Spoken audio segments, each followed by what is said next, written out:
বন্ধুরা প্রথমে এই ভিডিওটি দেখো, তারপর এর ফানি কমেন্ট পড়ে শোনাবো। Let's go. শুভ, তোমার মাকে বলে দিও আমার মতন বৌমা টর্চ লাইট দিয়ে খুঁজলেও পাবে না। तो चलिए शुरू करते हैं। ধূপকাঠির আলো দিয়ে খুঁজে তোমার থেকে ভালো পেয়েছে আমার মা। আমার মায়ের বৌমা লাগবে, সংসার ভাঙা মেয়ে না।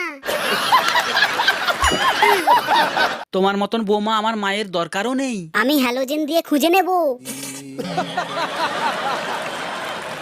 ধরতে গেলাম প্রজাপতি, হারিয়ে গেলাম বনে। তোমার মতন বউকে ঘরে আনলে ঘর ছাড়তে হবে। কেন তো থোবরা কি পিচের থেকেও কালো? যে টর্চ লাইট অন করে খুঁজতে হবে। তোমার মতন বালের বউ আমার লাগবেও না।